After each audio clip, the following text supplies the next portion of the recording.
السلام علیکم ورحمۃ اللہ وبرکاتہ۔ کیا حال ہے آپ سب کے؟ اللہ تعالیٰ آپ سب کو ایمان اور صحت کی بہترین حالت میں رکھے، آمین۔ اعوذ باللہ من الشیطان الرجیم، بسم اللہ الرحمن الرحیم۔ رب اشرح لی صدری ویسر لی امری واحلل عقدۃ من لسانی یفقہوا قولی۔ سورہ السجدہ آیت نمبر 23۔ وَلَقَدْ آتَيْنَا مُوسَى الْكِتَابَ فَلَا تَكُنْ فِي مِرْيَةٍ مِّن لِقَائِهِ وَجَعَلْنَاهُ هُدًى لِبَنِي إِسْرَائِيلَ۔ اور بلا شبہ یقیناً ہم نے موسیٰ علیہ السلام کو کتاب عطا کی، چنانچہ آپ اس کی ملاقات سے کسی شک میں نہ ہوں، اور اس کو ہم نے بنی اسرائیل کے لیے ہدایت بنایا تھا۔ اب یہاں پر کیا بات ہو رہی ہے کہ وَلَقَدْ آتَيْنَا مُوسَى الْكِتَابَ، کہ موسیٰ علیہ السلام کو ہم نے کتاب دی۔ کون سی کتاب دی؟ تورات۔ فَلَا تَكُنْ فِي مِرْيَةٍ مِّن لِقَائِهِ، اب فَلَا تَكُنْ فِي مِرْيَةٍ کہ بس آپ شک میں نہ ہوں۔ کون؟ محمد صلی اللہ علیہ وسلم۔ کس بات کے بارے میں؟ کہ جیسے موسیٰ علیہ السلام کو کتاب دی گئی تھی تورات، اسی طرح آپ صلی اللہ علیہ وسلم کو قرآن پاک دیا گیا۔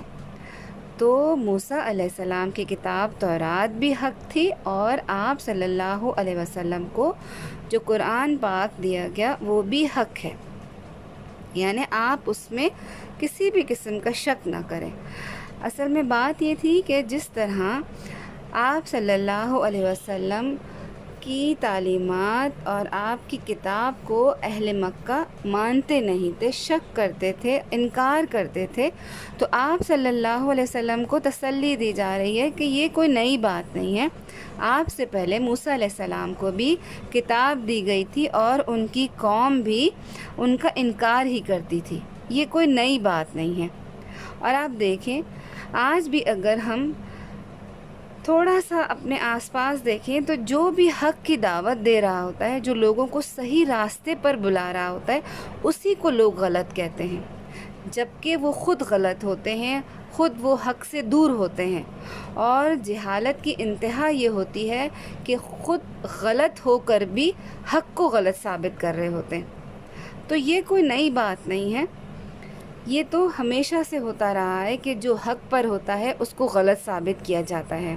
لہٰذا ہمیں اس بات سے کیا چیز لینی ہے کہ اگر ہم حق پر ہیں یا کوئی سامنے والا صحیح دلیل کے ساتھ صحیح علم کی طرف صحیح راہ پر ہمیں بلا رہا ہے تو ہمیں اس کی ماننی ہے، نہ کہ ہم غلط طرف جائیں۔ اور ایک اور بات بہت اہم ہے کہ اگر ساری دنیا غلط راستے کی طرف جا رہی ہو تو کبھی بھی آپ اپنے حق کے راستے کو غلط نہ سمجھیں۔ آپ کو اپنے اوپر اعتماد ہونا چاہیے، اپنے حق کے اوپر پورا یقین ہونا چاہیے کہ جو میرے پاس علم ہے وہ صحیح دلیل کے ساتھ ہے تو وہ بالکل حق ہے۔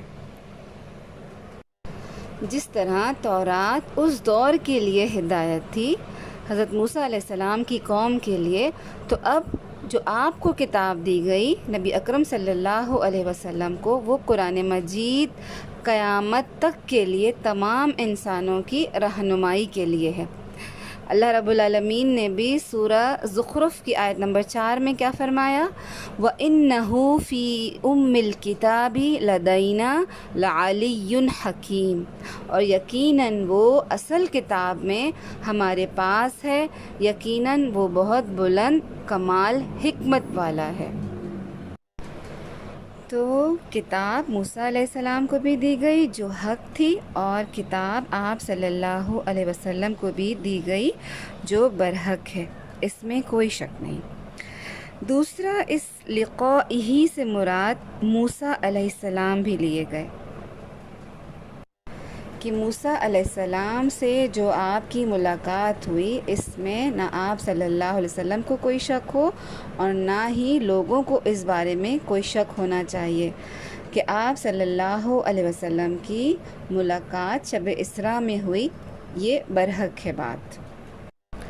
اور موسیٰ علیہ السلام سے جو آپ صلی اللہ علیہ وسلم کی ملاقات ہے، اس کے بارے میں بخاری کی ایک حدیث بھی ہے کہ نبی اکرم صلی اللہ علیہ وسلم کے چچا زاد بھائی عبداللہ بن عباس رضی اللہ تعالی عنہ نے بیان کیا کہ رسول اللہ صلی اللہ علیہ وسلم نے فرمایا، معراج کی رات میں نے موسیٰ علیہ السلام کو دیکھا۔ وہ گندمی رنگ، طویل القامت اور گھنگریالے بالوں والے شخص تھے، گویا ان کا تعلق شنو کے لوگوں سے ہے۔ اور مزید یہ کہ میں نے عیسیٰ علیہ السلام کو دیکھا، وہ درمیانہ قد، سرخ و سفید رنگت اور سیدھے بالوں والے تھے۔ اور میں نے جہنم کے داروغہ اور دجال کو بھی دیکھا۔ تو آپ دیکھیں کہ ہم نے تو موسیٰ علیہ السلام کو نہیں دیکھا، آپ صلی اللہ علیہ وسلم نے جو ان کے بارے میں بتایا، ہمارا اس پر یقین ہے۔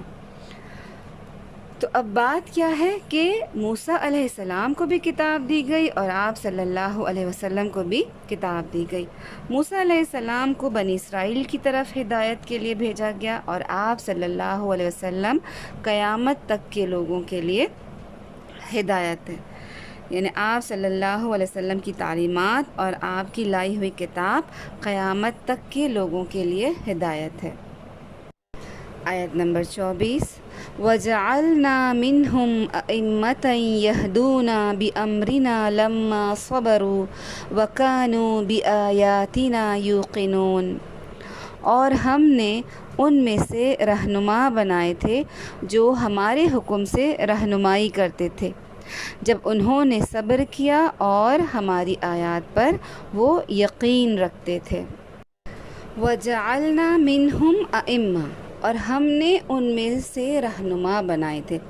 رب العزت نے بنی اسرائیل میں سے ایسے علماء کو رہنما بنایا تھا، یعنی موسیٰ علیہ السلام کے بعد بنی اسرائیل میں کئی امام پیدا کیے گئے، اور ان کا کام کیا تھا؟ یہدونا بامرنا، جو ہمارے حکم سے رہنمائی کرتے تھے، جو ہدایت کے راستوں کا علم رکھتے تھے، اور اللہ تعالیٰ کے حکم سے کتاب ہدایت کے ذریعے رہنمائی کرتے تھے۔ یعنی جو امام تھے ان کا کام کیا تھا؟ لوگوں کی رہنمائی کرنا، اور وہ رہنمائی کیسے کرتے تھے؟ اللہ کے حکم کے ساتھ، نہ کہ اپنی خواہشات کے مطابق، یعنی لوگوں کی رہنمائی ایسے کریں جس سے لوگ خوش ہوں، لوگوں کی مرضی کے مطابق نہیں، یہ بات غلط ہے۔